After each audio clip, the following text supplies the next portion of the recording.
Hello दोस्तों, नमस्कार। बात कर लेते हैं आज के दिन भर की सारी बड़ी खबरों की, जहां सबसे पहले आपको बताएंगे पाकिस्तान के परमाणु हथियार दुनिया के लिए बड़ा खतरा, वहां लोकतंत्र है ही नहीं। जी हां दोस्तों, ये बात ना हम कह रहे हैं, ना भारत कह रहा, ना अमेरिका, व्लादिमीर पुतिन ने यह बात कही है। दोस्तों बताएंगे, ये बात सामने आता ही पूरी दुनिया में फैल गई। दोस्तों एक नया बड़ा खुलासा हुआ है इनको लेकर, पाकिस्तान पर पुतिन के बयान को लेकर। तो वहीं आपको बताएंगे बांग्लादेश में दीपू चंद्र दास के परिवार को अब तक नहीं मिला न्याय। इसी बीच दूसरे हिंदू भाई की हो गई बांग्लादेश में हत्या। दोस्तों आई सबसे बड़ी खबर, यानी एक और हिंदू युवक की हुई हत्या। भीड़ ने बताएंगे कैसे अमृत मंडल को पीट पीट कर मार डाला, वहां की पुलिस ने किया चौंका देने वाला दावा। दोस्तों तो वहीं तारिक रहमान के बांग्लादेश पहुंचने से क्या मोहम्मद यूनुस होंगे आउट, बताएंगे कैसे यूनुस की हो गई हालत खराब। दोस्तों आनन फानन में उन्होंने बड़ा फैसला ले लिया, कह दिया कि हिंदू परिवारों पर किसने हमला किया अगर बताया, जिसने भी जानकारी दी उसको मिलेगा इनाम, यानी कि अपराधियों के नाम बताने वालों को इनाम देगी मोहम्मद यूनुस की सरकार। बताएंगे कैसे अब हिंदुओं को भी साधने में लग गया है यूनुस, ताकि रहमान बाजी ना मार जाए। बताएंगे आपको इतना ही नहीं दोस्तों, बताएंगे कैसे तारिक रहमान के बांग्लादेश आते ही छात्रों की पार्टी में पड़ गई फूट। इस पार्टी के टॉप लीडर ने दे दिया इस्तीफा। दोस्तों अब बांग्लादेश में होगा असली खेला। इतना ही नहीं, पहली बार शेख हसीना की पार्टी ने रहमान के वापसी पर दिया बड़ा बयान। दोस्तों बताएंगे कैसे खालिदा जिया के बेटे की बांग्लादेश वापसी पर मच गया विवाद, शेख हसीना की पार्टी ने गुप्त डील बता दिया इसको। तो वहीं कौन है वो हिंदू नेता जो बांग्लादेश में हिंसा के बीच शेख हसीना की सीट से लड़ेंगे चुनाव, कौन सा उठाएंगे मुद्दा, और शेख हसीना के सीट से हिंदू नेता को ही क्यों चुना गया, बताएंगे। वहीं पेंटागन की रिपोर्ट ने कैसे बढ़ाई भारत की टेंशन, अरुणाचल पर चीन का दावा, वहीं पाकिस्तान से बढ़ती नजदीकियां। इस रिपोर्ट के बाद दोस्तों चीन ने पाकिस्तान को लगाई लताड़, भारत को लेकर कह दी ऐसी बात। आज एक से एक बेहतरीन खबर आपको बताएंगे, बस आप वीडियो के लास्ट तक बने रहिएगा। और खबरों में आगे बढ़ने से पहले अपने देश भारत की बढ़ती साख बढ़ती ताकत का दिल से समर्थन करते और मानते हैं कि बांग्लादेश में हिंदू समुदाय की रक्षा होनी चाहिए, तो वीडियो को लाइक करके चैनल को सब्सक्राइब करके बेल आइकन दबा के कमेंट में जय हिंद कह दीजिएगा। दोस्तों बात करते हैं पहली सबसे बड़ी खबर की, जहां रूस के राष्ट्रपति व्लादिमीर पुतिन का पाकिस्तान को लेकर एक बड़ा बयान सामने आया है। उनका ये बयान करीब 24 साल पहले का है, जब वो अमेरिका के तत्कालीन राष्ट्रपति जॉर्ज डब्ल्यू बुश से पाकिस्तान पर चिंता जताई थी। दोनों की बातचीत का ट्रांसक्रिप्ट अब जारी किया गया है। दोस्तों राष्ट्रपति पुतिन और जॉर्ज बुश के बीच ये मुलाकात 16 जून 2001 को स्लोवेनिया में हुई थी। मुलाकात के दौरान पुतिन ने बुश से कहा था कि पाकिस्तान में कोई लोकतंत्र नहीं है, ये एक परमाणु देश है, यहाँ सैन्य अधिकारी शासन करते हैं, पाकिस्तान के परमाणु हथियार दुनिया के खतरा है, मगर पश्चिमी देश पाकिस्तान की आलोचना नहीं करते। दोनों देशों के नेताओं के बीच हुई सीक्रेट बातचीत को अब जाकर के सार्वजनिक किया गया है, जिसके बाद तहलका मच गया, पाकिस्तान की हेकड़ी निकल गई। दोस्तों बातचीत में इसका भी जिक्र है कि पाकिस्तान ईरान और उत्तर कोरिया के परमाणु कार्यक्रम को मदद कर रहा है। बुश और पुतिन की बातचीत में इस पर विस्तार से चर्चा हुई थी। ये बातचीत व्हाइट हाउस के ओवल ऑफिस में हुई थी। ये बातचीत में खास तौर से परमाणु हथियारों को लेकर हुई थी। ईरान के परमाणु कार्यक्रम को लेकर बुश और पुतिन ने चिंता जाहिर की थी और ईरान के परमाणु हथियार को बनाने से रोकने के लिए सैन्य कार्रवाई की भी बात की थी। बुश ने कहा था कि इजराइल मिलिट्री कार्रवाई कर सकता है ईरान के नटांज पर। इजराइल के संभावित हमले पर भी बात हुई, जिस जगह पर अमेरिका ने जून 2025 में बम गिरवाए थे। इस बातचीत में सबसे दिलचस्प बात रही कि बुश और पुतिन दोनों ने माना कि ईरान और उत्तर कोरिया के परमाणु कार्यक्रम में पाकिस्तान मदद कर रहा है। इसे लेकर बुश ने मुशर्रफ से बात भी की थी। पुतिन ने कहा कि ईरान को यूरेनियम पाकिस्तान से मिल रहे हैं और बुश इस बात से सहमत थे। बुश और पुतिन दोनों इस बात से चिंतित भी थे। बुश ने पुतिन से कहा था कि हमें न्यूक्लियर हथियार वाले बहुत सारे धार्मिक कट्टरपंथियों की आवश्यकता नहीं है। दोस्तों यानी कि व्लादिमीर पुतिन ने उस बातचीत में क्लियरली कहा था कि पाकिस्तान एक ऐसा देश है जहां लोकतंत्र है ही नहीं और सत्ता सेना के हाथ में है, लेकिन इसके बावजूद उसके पास परमाणु हथियार है। उन्होंने इसे वैश्विक सुरक्षा के लिए बहुत बड़ा खतरा बताया। दोस्तों व्लादिमीर पुतिन का इस बयान के बाद अब ऐसा समझ में आ रहा है कि पुतिन को भी पता है पाकिस्तान की रियलिटी क्या है। पाकिस्तान में जनता के द्वारा चुने गए प्रधानमंत्री की कोई वैल्यू नहीं होती, जबकि वहीं सेना की, जैसा कि आज भी हम और आप देखते हैं कि आसिम मुनीर शहबाज शरीफ से काफी ऊपर का ओहदा रखते हैं दोस्तों, और उन्हीं की बात मानी जाती है। शहबाज शरीफ तो बस नाम के पाकिस्तान के प्रधानमंत्री हैं, बाकी असली पावर तो CDF आसिम मुनीर के हाथों में है। दोस्तों अब इस बयान के बाद जिस प्रकार से इस बयान को अब वायरल किया गया है, अब पब्लिश किया गया, इससे क्लियर है कि व्लादिमीर पुतिन का फिर एक बार पाकिस्तान को लेकर सोच अवश्य बदलेगी और उनका रवैया भी पाकिस्तान के खिलाफ ही दिखने वाला है, क्योंकि लगातार भारत और रशिया के बीच दोस्ती बढ़ती जा रही है। यहाँ तक कि एक समय था जब रशिया ने यह तक कहा है कि भारत पर आंच आई तो हम नहीं देखेंगे कि भारत के खिलाफ में कौन खड़ा है, हम भारत का साथ देंगे। यानी कि दोस्तों इस खबर ने एक बार फिर तहलका मचा दिया है। इस पर आपकी जो भी राय हो, अगर आप भी मानते हो कि व्लादिमीर पुतिन ने एक एक बात बिल्कुल सही और सटीक बात कही है तो कमेंट में he said well, he said right जरूर कहिएगा जो भी आपको लगे, और साथ ही साथ वीडियो को लाइक जरूर करिएगा, अभी तक लाइक नहीं किया है तो साथ में वीडियो को शेयर भी करिएगा ताकि हर किसी को पता चले पुतिन ने पहले ही पाकिस्तान को लेकर पाकिस्तान की असलियत वाली बात कह दी थी। अब बात कर लेते हैं दोस्तों बांग्लादेश की, जहां पर एक से एक बेहतरीन खबर निकलकर सामने आ रही है। जहां सबसे पहले आपको बता दें बांग्लादेश में एक और हिंदू युवक की हुई हत्या, भीड़ ने अमृत मंडल को पीट पीट कर मार डाला। दोस्तों बांग्लादेश में भीड़ ने एक और हिंदू शख्स की पीट पीट कर हत्या कर दी। मृतक की पहचान अमृत मंडल उर्फ सम्राट के रूप में हुई है। राजबाड़ी के पांगशा इलाके में हुई इस हत्या को लेकर पुलिस ने दावा किया कि जबरन वसूली के आरोप में भीड़ ने अमृत मंडल की हत्या कर दी। डेली स्टार की रिपोर्ट के मुताबिक पुलिस ने बताया कि ग्रामीणों ने बुधवार भीड़ ने उस पर हमला किया, जिसके बाद प्रशासन मौके पर पहुंची। पुलिस ने सम्राट के एक सहयोगी मोहम्मद सलीम को डिटेन किया है। उसके पास एक पिस्तौल सहित हथियार बरामद किए गए। यानी कि अभी तक दीपू चंद्र दास की फैमिली को न्याय नहीं मिला। और दूसरा घटना सामने आ गया दोस्तों हिंदू की मौत पर। इतना ही नहीं, आपको बता दे बांग्लादेश में रहमान की एंट्री के बाद और हिंदू के हत्या पर मचे देश विदेशों में बवाल के बाद दोस्तों मोहम्मद यूनुस की सरकार ने बड़ी घोषणा कर दी कि जिसने भी उन हिंदू परिवारों पर हमला करने वाले लोगों का नाम बताया उसको इनाम मिलेगा। दोस्तों बांग्लादेश पुलिस ने दक्षिण पूर्वी बंदरगाह शहर चटगांव के पास हिंदू परिवार के घर में आग लगाने वाले हमलावरों के बारे में जानकारी देने पर इनाम की घोषणा कर दी है। बांग्लादेश के बदलते राजनीतिक परिदृश्य में मॉब लिंचिंग एक प्रमुख संकट के रूप में उभरी है। इत्तेफाक अखबार ने गुरुवार को अपनी रिपोर्ट में बताया कि चटगांव रेंज के पुलिस प्रमुख एहसान हबीब ने बुधवार की रात को शहर के बाहरी इलाके राजवान क्षेत्र में सुखशील और अनिल शील के जले हुए घर का दौरा करते हुए इनाम की पेशकश कर दी। हालांकि उन्होंने इनामी राशि के बारे में भी जानकारी नहीं दी है। रिपोर्ट के मुताबिक मंगलवार की रात को अज्ञात हमलावरों ने या यूं कहे बदमाशों ने घर में आग लगा दी, लेकिन घर में रहने वाले लोग बाल बाल बच गए। परिवार के सदस्यों ने कहा कि वे तड़के आग की गर्मी महसूस करके जाग गए, लेकिन दरवाजे बाहर से बंद होने के कारण वे शुरू में ही बाहर नहीं निकल पाए। दोनों परिवारों के 8 सदस्य टीन की चादरें और बांस की बाड़ काट कर जलते हुए घर से बाहर निकल पाए। इतना ही नहीं दोस्तों, आपको बता दें शरीफ उस्मान के भाई के दावों से बांग्लादेश में मचा बवाल। कहा यूनुस सरकार के एक गुट ने करवाई हादी की हत्या। जी हां, बांग्लादेश के कट्टरपंथी नेता शरीफ उस्मान हादी की हत्या के बाद उनके भाई ने देश के मुख्य सलाहकार मोहम्मद यूनुस के नेतृत्व वाली अंतरिम सरकार के एक गुट पर आरोप लगा दिया। उन्होंने कहा कि अंतरिम सरकार के एक गुट ने देश में होने वाले आम चुनावों को पटरी से उतारने के लिए उनके भाई की हत्या की साजिश रची थी। उनके इस दावे के कुछ घंटों बाद ही मुख्य सलाहकार के विशेष सहायक यानी गृह मंत्रालय मोहम्मद खुदा बख्श चौधरी ने अपने पद से इस्तीफा दे दिया। हादी के भाई उमर हादी ने मंगलवार को देश की राजधानी ढाका में इंकलाब मंच की ओर से आयोजित एक विरोध रैली में कहा कि उस्मान हादी की हत्या आप नहीं करवाई थी, अब आप इसे मुद्दा बनाकर चुनाव को विफल करने की कोशिश कर रहे हैं। उस्मान हादी की हत्या के समय जो लोग सत्ता में थे वे इस जिम्मेदारी से बच नहीं पाएंगे। यानी कि दोस्तों उस्मान हादी के भाई ने सीधा सीधा आरोप मोहम्मद यूनुस की सरकार मोहम्मद यूनुस पर लगा दिया। आपकी क्या इस पर राय दोस्तों, क्या वाकई में मोहम्मद यूनुस की है ये नई चालें? तो वहीं आपको बता दें अगले पीएम माने जा रहे तारिक रहमान ने यूनुस को दे दिया बड़ा मैसेज। दोस्तों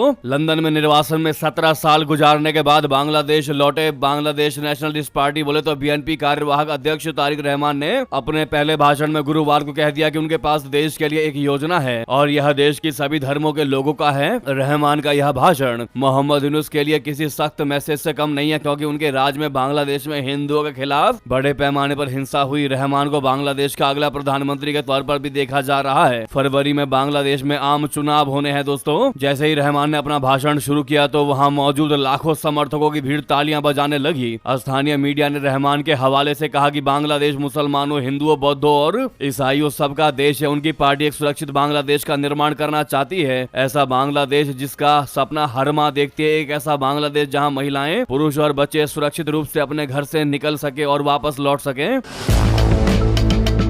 उन्होंने कहा कि बांग्लादेश के लोगों में लोकतांत्रिक आकांक्षा है और इस देश में लोकतंत्र की स्थापना के लिए सभी के सहयोग की आवश्यकता है। उन्होंने कहा कि आज इस मंच पर बीएनपी के साथ साथ समान विचारधारा वाले राजनीतिक दलों के शीर्ष नेता भी उपस्थित हैं। वे पार्टी के नेताओं और कार्यकर्ताओं, समान विचारधारा वाले दलों और देशवासियों के साथ मिलकर एक बेहतर और शांतिपूर्ण बांग्लादेश का निर्माण करना चाहते हैं। गौरतलब है कि जब रहमान सुबह देश लौटे तो 1 लाख से भी ज्यादा लोगों की भीड़ उनके स्वागत के लिए एयरपोर्ट आई। बीएनपी के झंडे और पट के लिए समर्थक एवं कार्यकर्ता सड़कों पर उतरे और पूरे जोश के साथ रहमान का स्वागत किया। इस मौके पर उनकी पत्नी जुबैदा रहमान और बेटी जायमा रहमान भी उपस्थित थी। यानी क्लियरली दिखाई दे रहा है कि मोहम्मद यूनुस की कुर्सी हिल रही है। दोस्तों, रहमान के आने के बाद पूरा का पूरा गेम ही पलट गया। बांग्लादेश में एक तरफा माहौल बनता जा रहा है। जिस बांग्लादेश को भारत ने साल 1971 के युद्ध में पाकिस्तान से आजादी दिलाई थी, उस बांग्लादेश के साथ आज भारत के रिश्ते नाजुक मोड़ पर हैं। बांग्लादेश में अल्पसंख्यक हिंदुओं पर बढ़ते अत्याचार और भारत विरोधी भावनाओं के बीच बड़ा सवाल यही है कि बांग्लादेश अब किधर जाएगा। ये सवाल आज और जरूरी इसलिए हो जाता है क्योंकि तारिक रहमान एक तरफा गेम खेलते दिखाई दे रहे हैं, जबकि तारिक रहमान के खिलाफ भी बहुत से मुकदमे दर्ज पहले भी हैं। दोस्तों, तारिक रहमान बांग्लादेश छोड़कर तब लंदन गए थे जब उन पर भ्रष्टाचार, रिश्वतखोरी और मनी लॉन्ड्रिंग के गंभीर आरोप लगे थे। ऐसे में सवाल यह है कि ये दागदार इतिहास वाले तारिक रहमान कितने सफल होंगे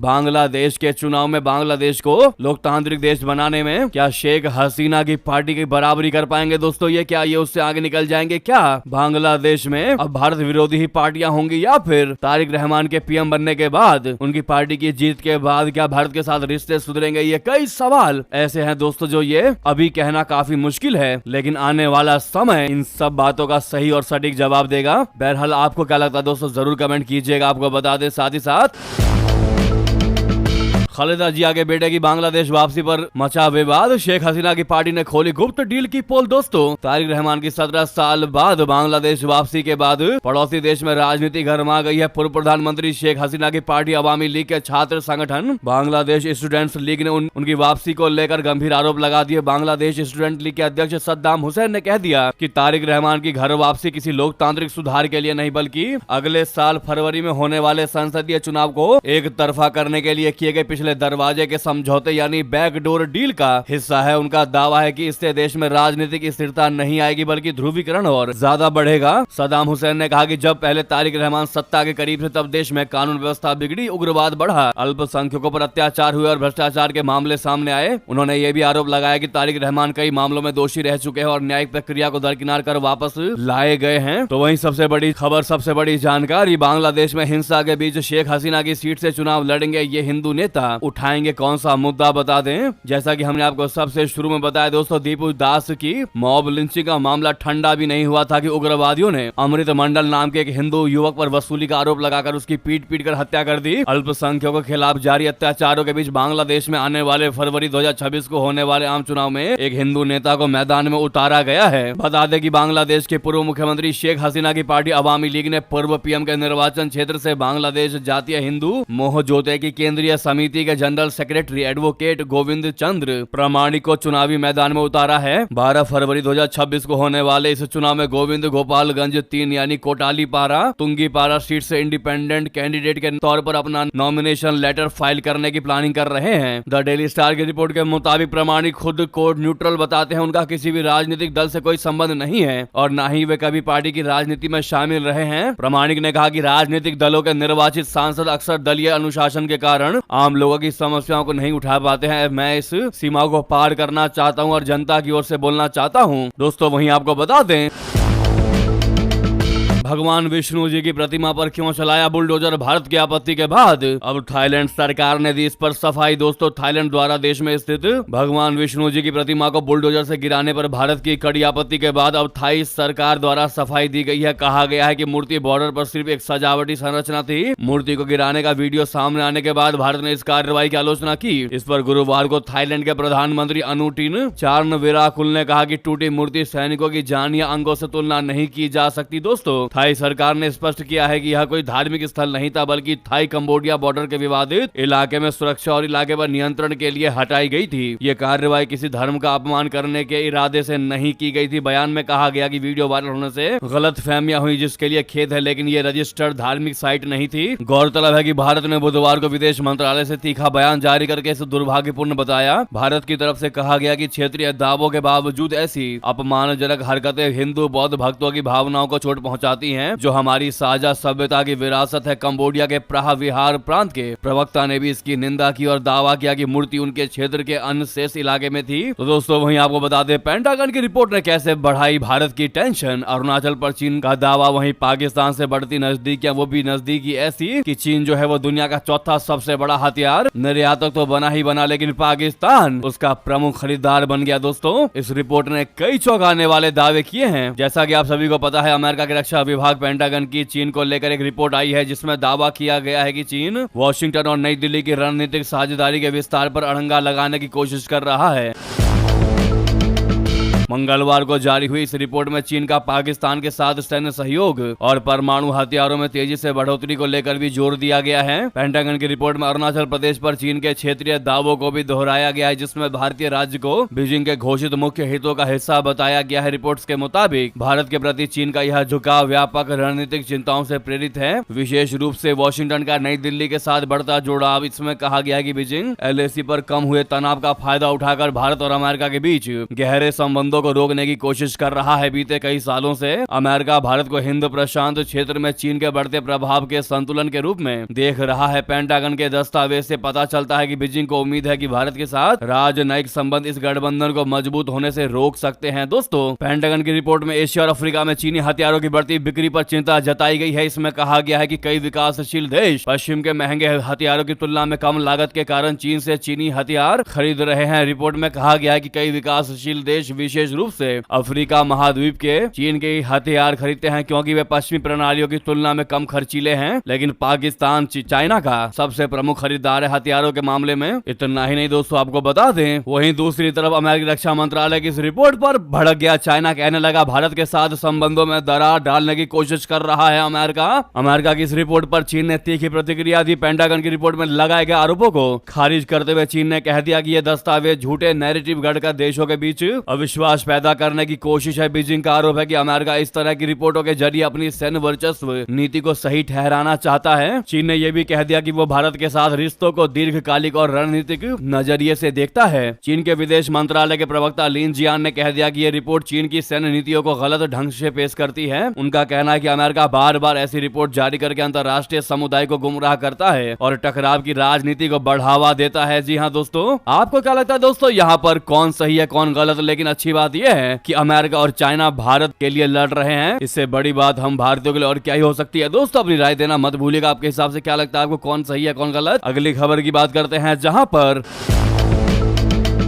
डोनाल्ड ट्रंप की वजह से बिगड़े भारत और अमेरिका के रिश्ते, यूएस में ही घिरे मागा का नारा लगाने वाले राष्ट्रपति। दोस्तों भारत और अमेरिका के लिए व्यापारिक और कूटनीतिक दृष्टिकोण से यह साल अच्छा नहीं रहा है। दोनों देशों के संबंधों में तनाव देखने को मिला। इस बीच अमेरिका के जाने माने सांसद राजा कृष्णमूर्ति ने दोनों देशों के बीच संबंधों में और दोनों पुराने साझेदारों के बीच आर्थिक और सुरक्षा सहयोग को कमजोर करने के लिए राष्ट्रपति डोनाल्ड ट्रंप की नीतियों को जिम्मेदार ठहराया। भारतीय मूल के अमेरिकी सांसद राजा कृष्णमूर्ति ने कह दिया कि अमेरिका भारत के रिश्ते अभी कई वजहों से अच्छे नहीं हैं। व्यापार इस विवाद का एक बहुत बड़ा कारण है। रिश्तों में गिरावट ऐसे समय आई है जब ज्यादा संभल कर चलने की आवश्यकता है, खासतौर से दक्षिणी एशिया में। फिलहाल दोनों देशों के बीच तालमेल की ज्यादा जरूरत है। उन्होंने कहा कि हमें अभी एक दूसरे के और करीब आना होगा ताकि ये पक्का हो सके कि उस इलाके का पड़ोसी सुरक्षित रहे। इसके साथ ही चेतावनी दी है कि भारत और अमेरिका के बीच खराब तालमेल का फायदा हथियार बंद समूह उठा सकते हैं। तो दोस्तों इतना ही नहीं, आपको बता दें, क्रिसमस पर न्यूयॉर्क टाइम्स स्क्वायर पर लगे बिलबोर्ड से मच गया बवाल। पूरी दुनिया में छिड़ गई बहस। दोस्तों न्यूयॉर्क के टाइम्स स्क्वायर पर इस हफ्ते जेसस इस पैलेस्टीनियन बिलबोर्ड लगाया गया, जिससे क्रिसमस पर विवाद छिड़ गया।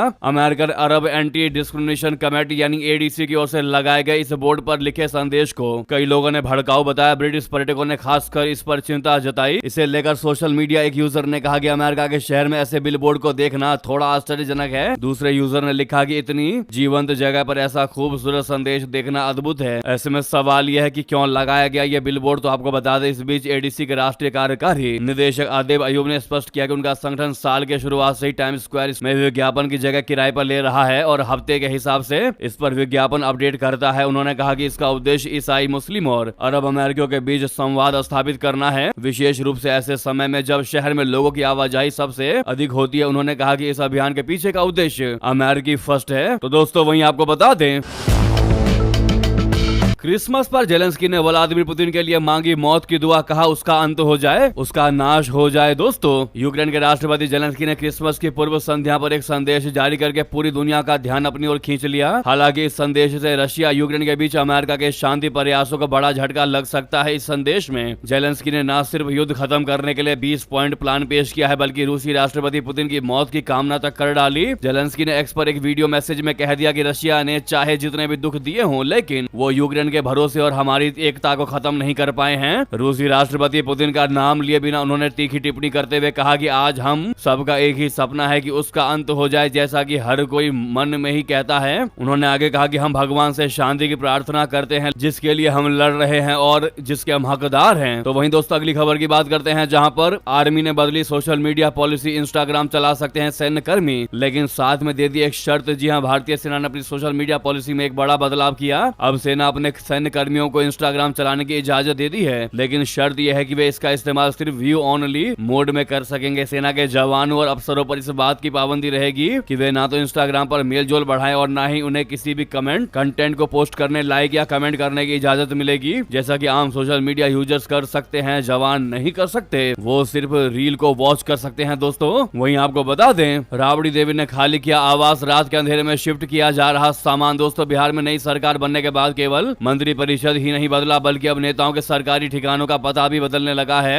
राज्य सरकार के भवन निर्माण विभाग ने फैसला किया है कि पूर्व मुख्यमंत्री राबड़ी देवी को 10 सर्कुलर रोड स्थित बंगला छोड़ना पड़ेगा। प्रशासन की ओर से इसके निर्देश भी जारी कर दिए गए हैं और अब उनके लिए नया बंगला भी आवंटित कर दिया गया है। अब रात के अंधेरे में राबड़ी देवी के आवास से सामान खाली करने की प्रक्रिया शुरू कर दी गई है। रात के अंधेरे में सामान शिफ्ट किया जा रहा है। 10 सर्कुलर रोड से सामान निकालने की शुरुआत हो गई है। छोटी गाड़ियों से पौधा और अन्य गार्डन सामान निकालने की तस्वीर भी सामने आई है। फिलहाल पौधे और गार्डन का फूल और गमला शिफ्ट किया गया है। दोस्तों जब राबड़ी देवी का आवास खाली किया जा रहा है, उस समय लालू यादव और तेजस्वी यादव दोनों फिलहाल पटना से बाहर हैं। राबड़ी देवी को आवास को खाली करने का निर्देश पहले ही दे दिया गया था। 25 नवंबर को भवन निर्माण विभाग ने निर्देश दिया था। इसी बीच दोस्तों ये थी कि सारी बड़ी जानकारी। आपको खबर कैसी लगी बताना बिल्कुल मत भूलिएगा। लगे हाथ तो वीडियो को लाइक करके इस चैनल को सब्सक्राइब करके बेल आइकन दबा के कमेंट में जय हिंद कह दीजिएगा। मिलता अगली बड़ी खबर में। यहाँ तक बने रहने के लिए आप सभी का बहुत बहुत धन्यवाद, बहुत बहुत आभार। जय हिंद, जय भारत।